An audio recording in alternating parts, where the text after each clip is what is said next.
Kuna comment nyingi sana nimeziona Instagram, wapi, watu tofauti watengeneza content vyao na nini, wanajaribu kuelezea situation yangu ambayo hata wao hawaijui. Naomba niseme kitu kimoja. I'm a business woman.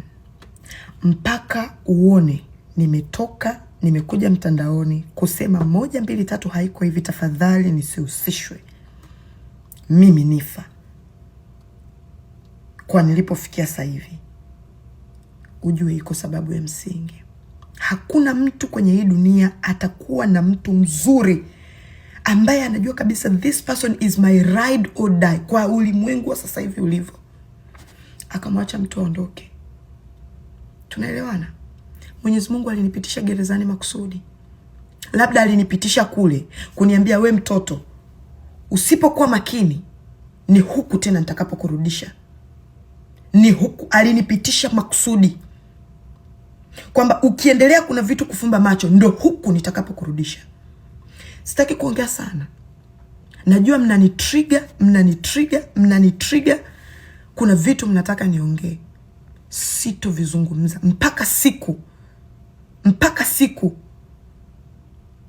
itakapofika mwenyewe ambaye anahusika na hili jambo lote atakaponi-trigger na yeye ndo nitaongea.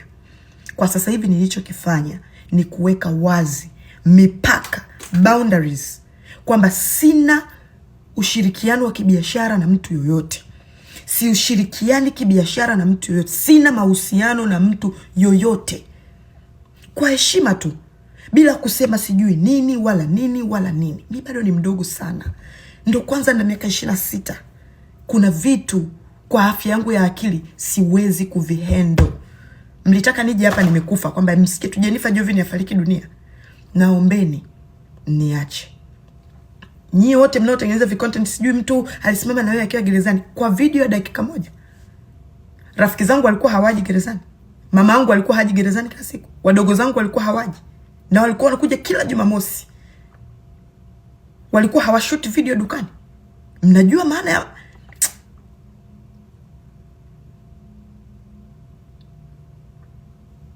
ni watu wachache sana wenye akili timamu watakaoweza kunielewa. Watu wazima watakaoweza kunielewa. Mimi ndo najua Mwenyezi Mungu kaniepusha na kitu gani. Ndoa yangu ya kwanza kwake ni ndoa yake ya pili. So please,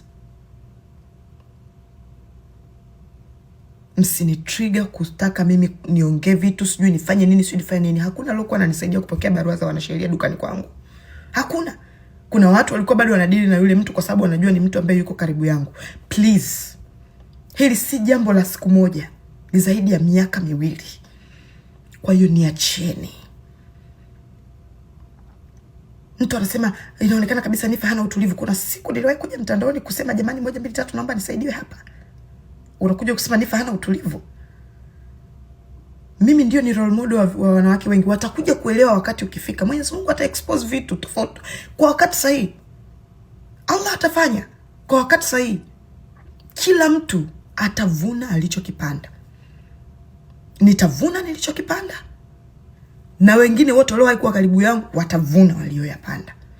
Kila mtu atavuna alichokipanda. Labda binadamu sisi kwa sisi tuamue kubadilisha tabia zetu kwa siri bila hata wetu wengine kujua. Mungu atatufanyia kheri kwa sababu ni mwingi wa kusamehe.